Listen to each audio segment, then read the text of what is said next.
네, 어제 하루 코로나19 신규 확진자 485명 발생하면서 하루 만에 다시 400명대로 내려왔습니다. 자, 그런데 주말 검사 건수 감소의 영향으로 확산세가 나와서 이렇게 줄어든 것처럼 보이지만 소규모 모임과 직장 또 다중이용시설을 고리로 한 집단 감염은 계속되고 있습니다. 한편 오늘부터 60세에서 64세 고령층에 대해서는 아스트라제네카 백신 접종이 시작되는 가운데 문재인 대통령은 오늘 오후 특별방역 점검회를 열어 집단 면역 조기 달성 방안을 논의할 방침인데요. 관련 내용들 김윤 서울대 의료관리학과 교수, 김수민 시사평론가와 함께 짚어보도록 하겠습니다. 네, 어서 오십시오. 안녕하십니까? 어서 오십시오. 예. 교수님, 요새는 계속 꽤 오랜 기간 동안 흐름은 비슷해요. 주말 주초 400명대, 주중 500~600명대, 가끔 700명대 다시 돌아오고. 네. 이 흐름은 어떤 거예요, 지금?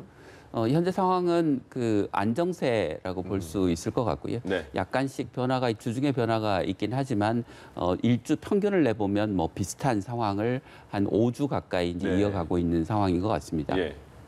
여러 가지 그 말씀하신 이제 집단 감염이 발생하고 있음에도 불구하고 확진자 수가 정체기를 보이는 것은 고위험군이나 고위험 시설에 대한 예방 접종의 효과 때문에 대규모 집단 감염이 안 생기고 있고 요양병원, 요양시설처럼 이전에 이제 대규모 환자가 발생하던 곳에서 최근 거의 감염이 일어나지 않고 있기 때문에 이런 그 확산세가 안정세로 지금 전환된 것이라고 볼 수 있을 것 같습니다. 확실히 그 초반에 요양병원을 대상으로 고령층을 대상으로 한 백신 접종이 효과를 좀 본다고 생각해도 될까요? 네, 그렇습니다. 예. 네네.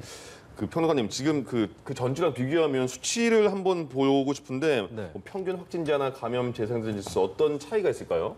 일단 확진자 수는 놓고 보면은 좀 주별로 약간의 등락이 생기고 있으면서 어느 정도의 구간에서 감돌고 있다 이렇게 표현을 할 수 있겠는데 이번에 집계된 것만 봤을 때는 직전 주에 비해서는 평균 확진자는 16.7명으로 조금 증가를 했습니다. 근데 감염 재생산 지수 같은 경우는 얼마 전에는 1 이상으로 좀 웃돈 적이 있었거든요. 근데 현재는 또 0.97 이 정도 수준으로 내려와서 2를 기점으로 놓고 이제 파르르 흔들리고 있다라고 하는 것이고 1 이하를 조금 더 계속 유지할 수 있다면은 확진자 수에 있어서도 어느 정도 차도가 있을 것이다 그렇게 예측이 됩니다. 그리고 가장 이제 지표가 개선된 부분은 아무래도 치명률일 것 같아요. 현재 치명률이 1.38 정도 나타나고 있는데 참고로 올해 초에 1월 초에 있었던 그 유행 당시에 치명률이 1.8%였습니다. 거기에 비해서는 크게 떨어져 있다라고 하는 것이고 현재의 방역 상황을 놓고 봤을 때 단순히 확진자 수만 놓고 봐서는 안 된다. 여러 가지 뭐 병상의 어떤 부족 여부라든지 이런 것들까지 다 놓고 봐야 되는데 치명률이라든지 위중증 환자라든지 이 부분에서는 유행 초기보다는 확실히 개선되어 있는 상황이다. 그렇기 때문에 뭐 거리두기 상향이라든지 이런 얘기들이 안 나오는 것입니다. 앞서 이제 교수께서 확산세가 안정세로 전환되고 있는 것처럼 보인다라고 말씀을 해주셨는데 지금 일주일 평균으로 보면 하루 600명 내외 확진자가 발생하고 있는 상황에서 베이스라인 자체는 좀 언제쯤이면 더 낮아질 수 있을까요? 방역 당국의 시뮬레이션에 의하면 7월 말 8월 초쯤이면 이제 좀 확진자 수가 줄어들 것이다 이렇게 예측을 하고 있고 그 시점이 되면 이제 전 국민의 한 40%에 달하는 뭐 한 2천만 명 이상이 접종을 하는 시기일 것 같습니다. 그렇지만 최근에 외국 사례들을 보면 앞선 뉴스에서 소개된 영국 같은 경우도 전 국민의 절반 이상이 접종을 마쳤지만 지금 최근에 인도발 변이가 급격하게 확산되면서 확진자 수가 두세 배가량 늘어나고 있습니다. 그래서 변이 바이러스가 또 얼마나 전파력이 강한 변이 바이러스가 국내에 빠르게 확산되느냐에 따라서 그 영향은 좀 달라질 것 같습니다. 그리고 정부가 다음 달에 적용할 거리두기 개편안을 이달 중순에 공개하겠다라고 밝혔는데 지금 일부 지역에서는 시범적으로 좀 적용이 되고 있잖아요. 이와 같은 내용인 겁니까? 네, 지금 경북이나 전남 일부 지역에서 시행하고 있는 4단계짜리가 있습니다. 현재는 5단계이죠. 이것을 4단계로 더 간소화를 하는 것이고 어지간하면은 이제 집합 금지라든지 이런 것들을 잘 적용하지 않는 그런 새로운 단계가 될 텐데 이를테면 뭐 가장 높은 단계가 새로운 단계에서는 4단계, 네 번째 단계라고 쳤을 때 그 네 번째 단계에서 유흥 주점이라든지 이런 시설에 대해서는 뭐 집합 금지 이렇게 조치를 내릴 수 있지만 다른 시설은 영업 제한까지 그 정도 수준에서 좀 통제를 하는 조금 더 느슨해진 그런 방역 방안이 되겠습니다. 근데 네. 참고할 것은 현재 경북이나 전남 일부에서 이 방안을 시행을 하고 있는 것은 그 지역들이 인구 밀도가 낮거든요. 예, 그렇기 때문에 우리도 이것을 전국화하기 위해서는 어느 정도 확진자 수라든지 이런 부분에서 조금 더 개선이 필요하다. 이거는 좀 덧붙여드리고 싶습니다. 예. 물론 정부에서도 고령층 위주의 백신 접종을 끝내고 나서 이제 변경할 것으로 보이기는 네. 하지만 7월부터 또 항체가 생기는데 시간이 좀 걸릴 것 같아서 어떤 네. 무리는 없겠습니까? 이론적으로는 7월 말까지, 6월 말까지 고위험군에 대한 접종을 다 마치더라도 네. 1차 접종 이후에 이제 항체가 생기기까지 한 2주 정도가 걸리니까요. 예. 7월 중순부터 개편안을 적용하는 게 맞긴 하겠으나 그때 당국이 7월이라고 했지 7월 1일이라고 하진 않았으니까요. 네. 예. 아마도 이제 그 부분의 확진자 수나 전반적인 그 방역 상황을 봐가면서 도입 시점을 정하지 않을까 싶습니다. 예. 네. 집단 감염은 계속 일어나고 있고 대구 같은 경우에 보니까 그 말씀하신 것처럼 지역마다 거리두기 단계를 조정하는 것도 있잖아요. 네. 대구가 유흥주 전발 300명이 넘은 상황이고 2단계로 지금 시행하고 있는데 계속 지역마다 조금씩 계속 나오고 있는 상황에서는 대구는 그럼 2단계 거리두기 조치 이외에 조금 더 보완해야 할 만한 대책은 뭐가 있을까요? 이제 우리가 그 유흥시설 같은 경우 이제 문을 닫는 방식으로 네. 방역을 이제 오랫동안 해왔는데 이걸 이제 문을 여니까 유흥업소발 이제 대규모 감염들이 곳곳에서 생기고 있는 상황인데 네. 그 안을 좀 뜯어보면 이 그 초기의 역학조사가 철저하게 이루어지지 못하면서 이렇게 긴 꼬리가 있는 N차 감염이 이루어지는 양상들을 보이고 있고요. 네. 그게 울산이나 대구나 아마 제주도 비슷할 거라고 생각하는데 변이 바이러스 감염과 맞물리면서 감염의 확산 속도가 좀 빨라지고 있습니다. 예. 그래서 이게 유흥업소를 문을 닫지 않는 한은 유흥업소발 감염이 생기는 거는 현실적으로는 막을 수가 없고 네. 그렇다면 우리가 목표로 해야 되는 거는 유흥업소에서 감염이 생기더라도 이게 소규모 감염으로 단기간에 끝나도록 해야 되는 것이거든요. 예. 그러면 출입자 명부를 철저하게 관리하고 역학조사를 초기에 광범위하게 해서 이게 대규모 N차 감염으로 확산하는 걸 막아야 되는데 네. 지금 그 울산의 사례에서도 그렇고 대구의 사례에서도 그렇고 초기에 적절한 격리 조치, 철저한 격리 조치를 하는데 좀 실패한 거 아니냐라는 예. 생각이 듭니다. 그래서 앞으로는 출입자 관리 좀 철저하게 하고 역학조사관도 늘리고 역학조사의 범위도 광범위하게 해서 예. 이렇게 대규모 N차 감염으로 방지하는 것을 목표로 삼아야 될 것 같습니다. 그러니까 네. 초기에 그걸 놓쳐버리면 나중에는 그 다시 역학을 쭉 추적해 들어가기가 굉장히 쉽지가 않은 것 같아요. 네, 그렇습니다. 이게 예. 곱하기로 이 감염자가 확산되기 때문에 네. 처음에 그물의 구멍이 뚫리면 그 다음 단계 N차 감염이 대규모로 확산되는 걸 막기가 더 어려운 상황이 됩니다. 예. 그 지금 제주도도 거리두기 2단계를 시행하는 거잖아요. 네. 근데 제주도는 점점 날씨가 좋아질수록 제주도 자체적으로도 제주도에 살고 있는 주민들도 걱정이 많을 것 같아요. 그래서 그럼 제주도 주민들을 위해서는 제주도 주민들 먼저 백신을 접종해야 되는 거 아니냐라는 얘기도 나오는 것 같은데 어떻습니까? 네, 그것 때문에 원희룡 제주지사가 먼저 아이디어를 꺼냈고 또 이제 여권 의원이죠. 김두관 의원한테도 제안을 해서 뭐 공동으로 그런 얘기를 하고 있는데 예. 어느 정도 좀 그 논란의 여지는 클 것 같습니다. 일단은 제주도 입장에서는 하루에 관광객이 한 3만 명 이상 찾아오고 있고 한 달로 치면 100만 명 정도인 것이죠.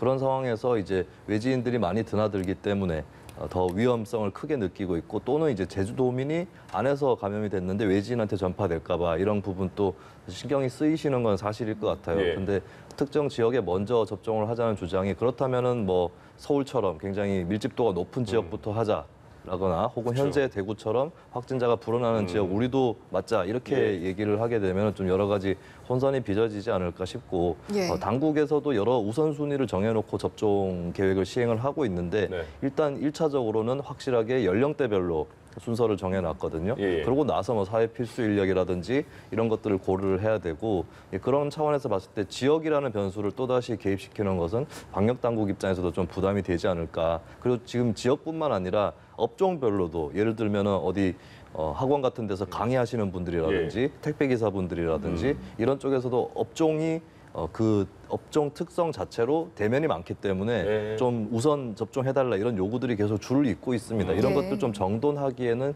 시간이 좀 걸릴 것 같고 지역 상황은 이제 굉장히 엄중한 그런 특별한 상황이 아니라면은 예. 일단은 후순위로 지역이라는 기준을 후순위로 좀 밀어둘 필요가 있지 않을까 그렇게 보여집니다. 그러네요. 네. 예, 예.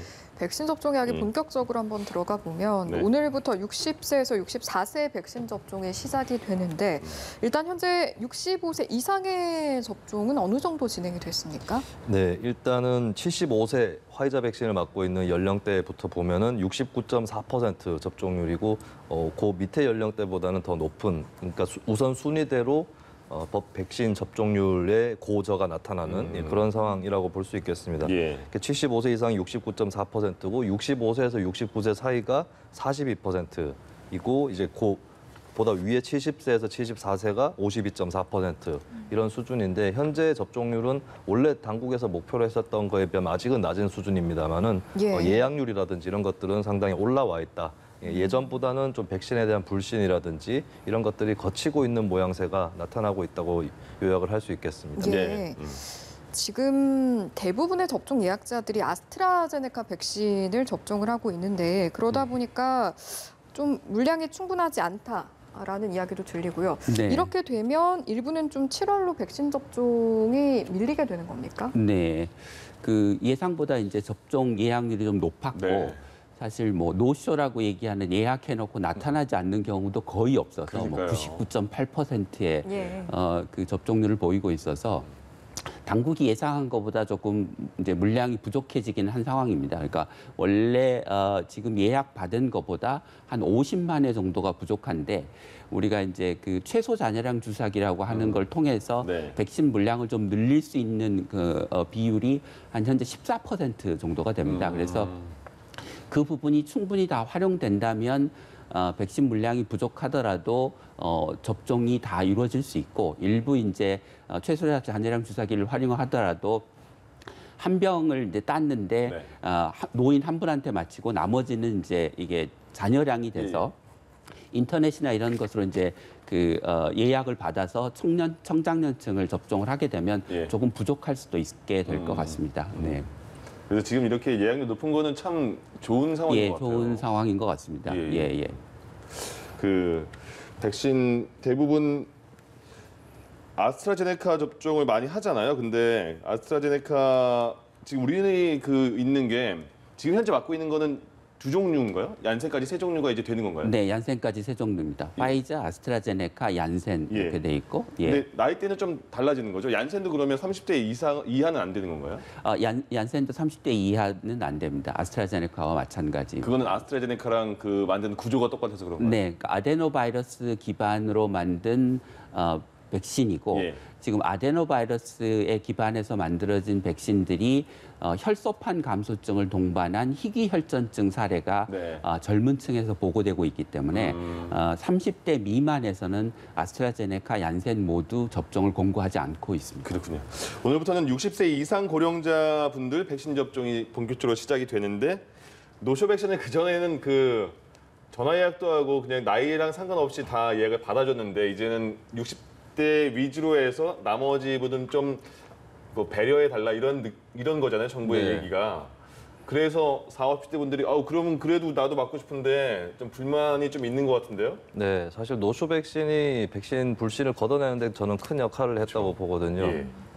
그 어르신분들이 맞지 않은 백신을 조금 더 청년층, 장년층 이쪽에서 노쇼 백신 신청해서 맞으면은 젊은 사람들은 또 저렇게 맞고 있는데 그렇게 문제가 없는 것 아닌가 이런 생각이 또 들 수가 있는 거고 네. 미리 이제 노년층이 아닌 세대한테도 주변에 맞는 사람들이 속속 생기기 때문에 조금 더 익숙해지는 그런 효과를 분명히 나왔습니다. 예. 이 상황에서 이제 일단은 그래도 고령층에게 먼저 돌리겠다라고 하는 원칙 때문에 40대, 50대가 배제가 됐고 특히 이 상황에서 30대 같은 경우는 얀센 백신 들어오는 것을 신청을 해서 또 맞는 분들이 계시기 그쵸. 때문에 예. 40, 50대는 우리는 완전 끼어버린 거 아니냐 이런 불만이 그러네. 좀 제기가 된 거죠. 예. 근데 조금 누겨서 생각을 해보시면은 이제 3분기에 들어서면은 50대 그 백신 접종 신청이 시작이 되거든요. 예. 그래서 3분기라고 했을 때는 당장에 7월부터 아니겠습니까? 그러네요. 그러니까 많이 남은 것은 아니기 때문에 어느 정도 좀 안심하시고 40대, 30대도 이제 3분기에는 맞는 것으로 현재 계획이 돼 있고 또 네. 속속 여러 종류의 백신들이 또 도착을 할 예정이니까요. 조금 기다려 주시면 될 것 같습니다. 뭐 차이가 뭐 나봐야 한두 달 차이인가? 네, 그렇습니다. 백신 맞으세요? 저는 이제 민방위 대원이라서 민방위 막차입니까? 네, 그렇습니다. 그래서 얀센 백신 신청을 해서 아, 네, 다음 주에 맞게 됐습니다. 잘 됐네요. 네. 예. 이제 아까 말씀드린 것처럼 하반기에는 그러면 네. 지금 현재 맞고 있는 거 세 종류 이제 얀센까지 세 종류 플러스 모더나, 네. 노바백스까지 다 들어오게 되는 거죠. 네, 그렇습니다. 그러면 연령대에서 보통 비슷한 연령대는 똑같은 백신을 맞았잖아요, 지금까지. 네. 근데 지금은 같은 비슷한 나이 또래인데 한 명은 화이자, 한 명은 노바백스 이렇게 맞을 상황도 되겠네요.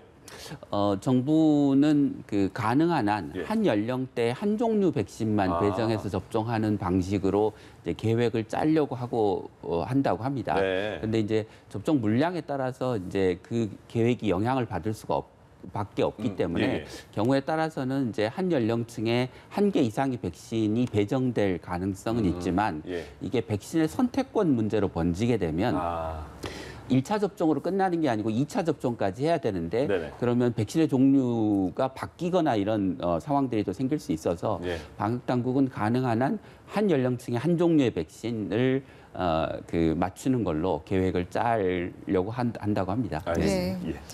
그리고 이달 말부터 코로나19 예방 접종을 마친 65세 이상은 접종 증명서를 대신할 수 있는 스티커가 신분증에 부착이 된다고 하는데 앞서 이제 배지를 단다는 이야기도 나왔던 걸로 아는데 이건 무산된 이유가 특별히 있습니까? 네, 일단 모바일로 신청을 하고 또 그것을 통해서 증명을 받는 이런 것들이 익숙하지 않은 분들이 또 많이 계시거든요. 네. 예. 아무래도 비교적 고령층에 더 많이 계신데 그래서 배지 얘기가 나오기는 했습니다. 그리고 김부겸 총리가 실제 회의에서 그걸 착용하고 나오기도 했는데 사실 배지 같은 경우는 모조품이 만들어진다거나 이럴 금방 확률이 만들 좀 것 같아요. 크거든요. 네.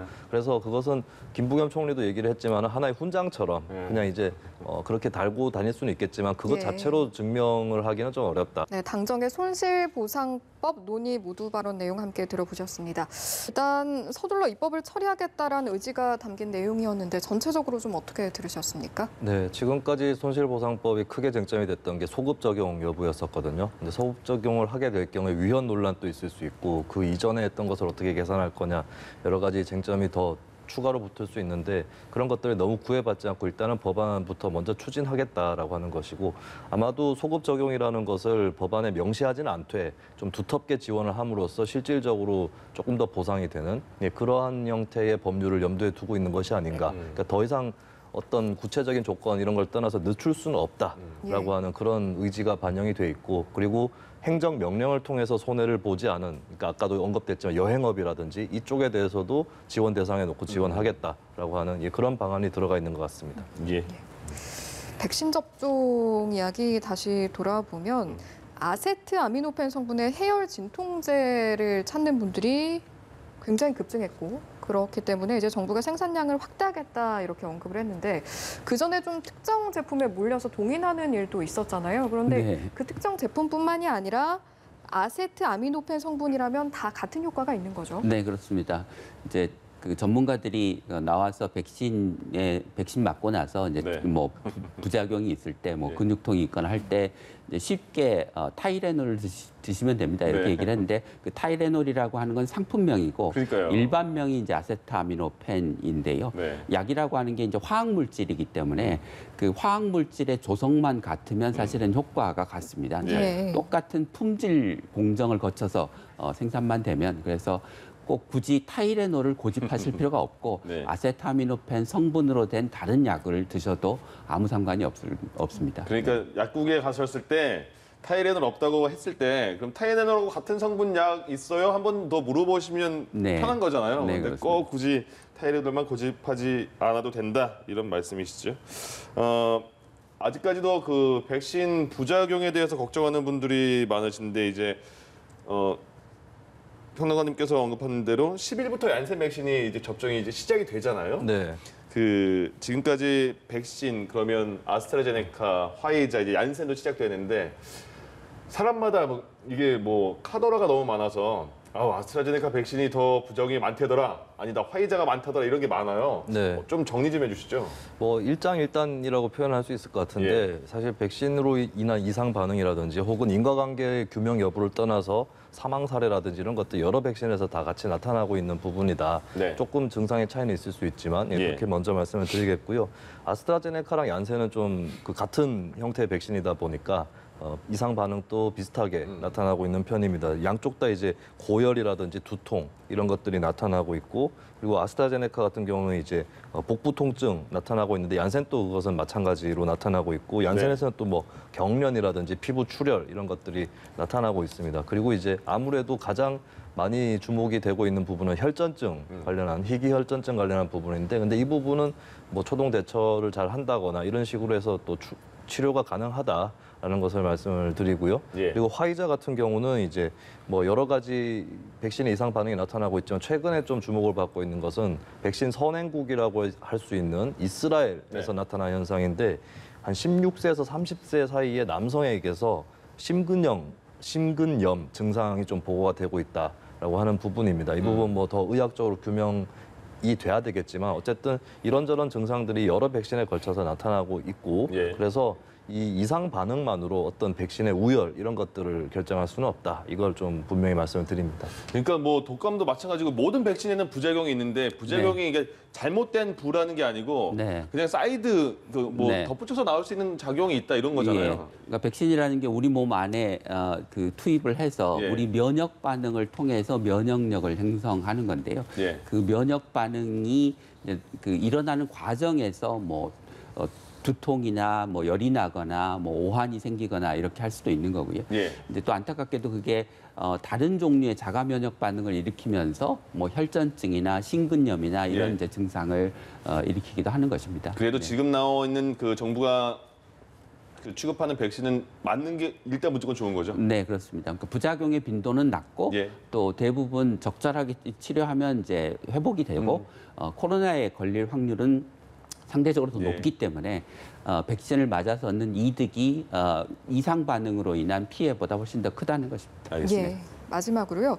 해외 사례이긴 한데 네. 황당한 실수로 세계 곳곳에서 백신들이 폐기되는 경우가 있다고 하거든요. 어떤 상황들인 겁니까? 네, 특히 뭐 실온보다는 굉장히 낮은 온도에서 보관되는 화이자라든지 이런 백신에서 일어날 수 있는 사고들인데 예. 가장 대표적인 해프닝이라고 봤을 때는 이제 러시아에서 일어난 일입니다. 그러니까 네. 청소하시는 노동자분이 냉장고의 코드를 뽑아서 아이고.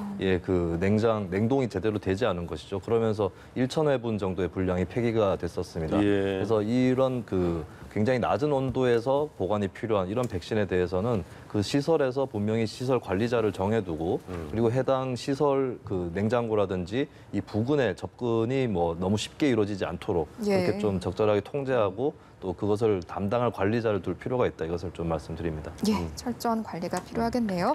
자, 오늘 말씀 여기까지 듣도록 하겠습니다. 지금까지 김윤 서울대 의료관리학과 교수 김수민 시사평론가와 함께했습니다. 두 분 고맙습니다. 예.